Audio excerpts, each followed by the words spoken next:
Hello there, welcome back to Sunrise. We're just reminiscing on that song, Jeremy. How some songs never die.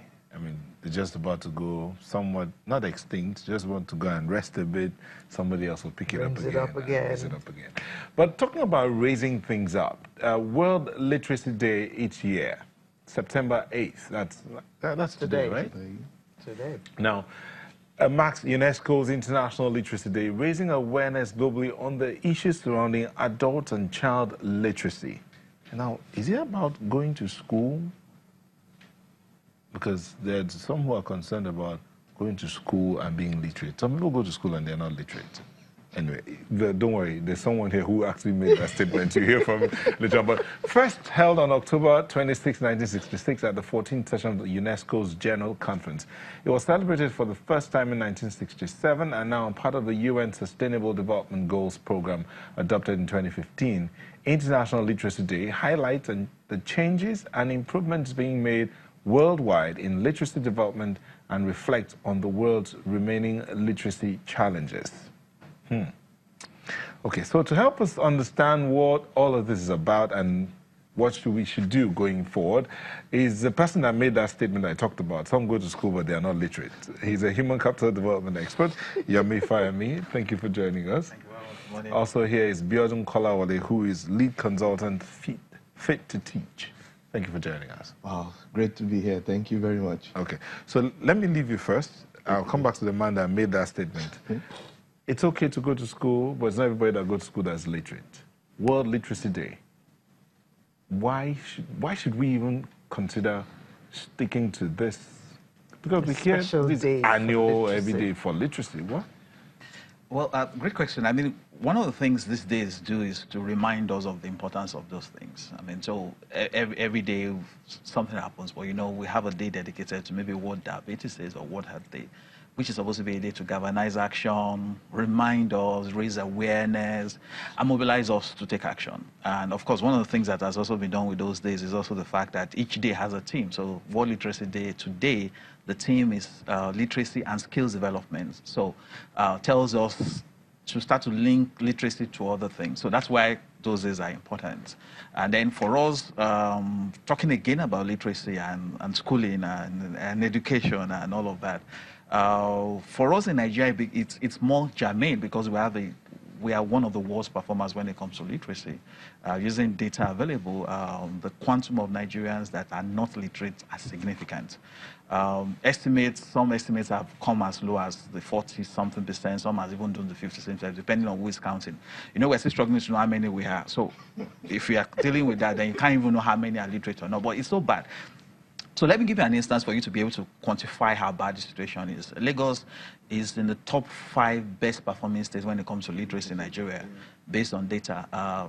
Lagos has 87% people that are literate, 13% illiterate.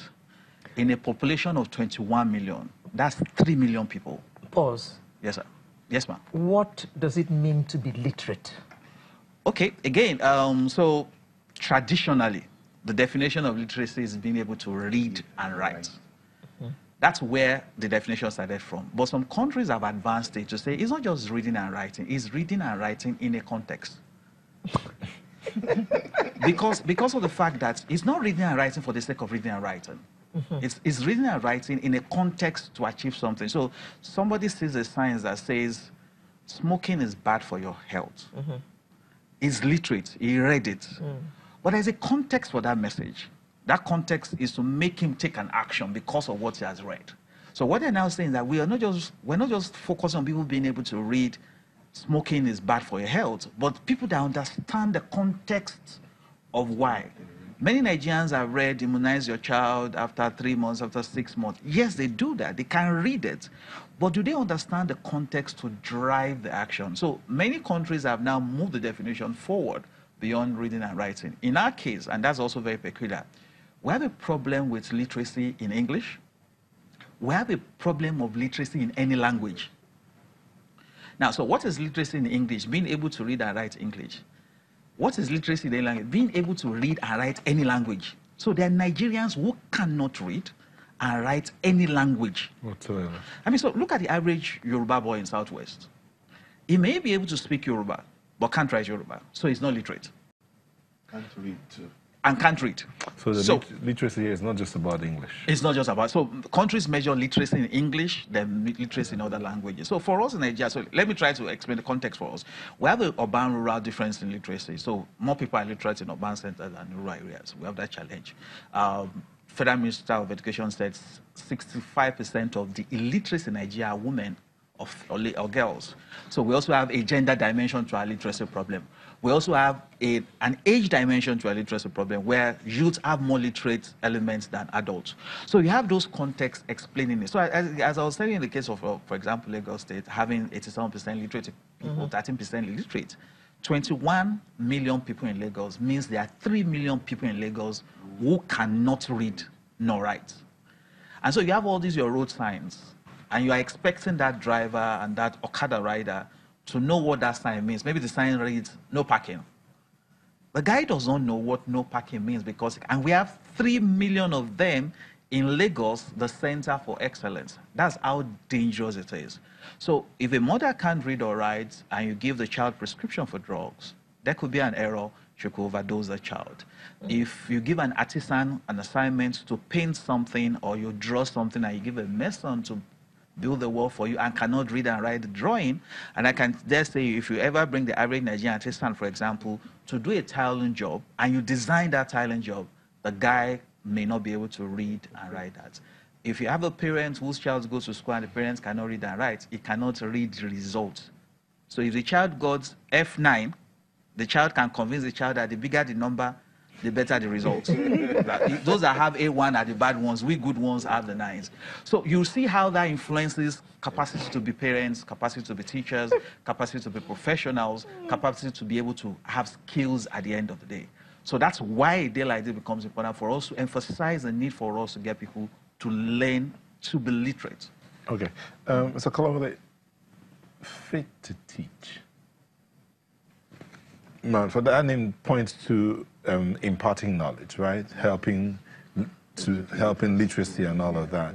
But a lot of people will say the problem is not necessarily that man who is literate or illiterate. The problem is those who are helping to impart that knowledge. Do you agree with that? Should they be more concerned about this World Literacy Day? A lot of concern. I say every time that education is not in isolation.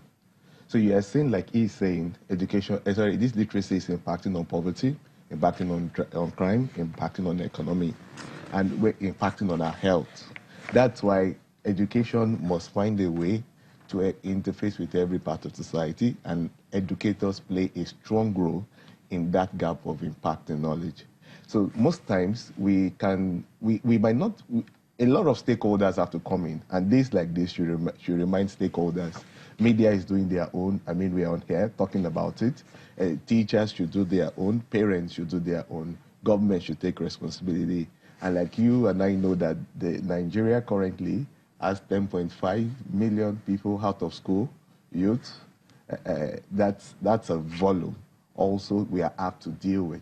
So it's all of us, we are in it. And stakeholders must come together to tackle this literacy issue. 3 million is a lot in Lagos. In fact, in some states, it's as low as 7%. And that gives us room to ask questions again and again in engaging literacy around in the country. You're saying that, are you saying that we're not engaging enough? There's a missing link, doubtlessly.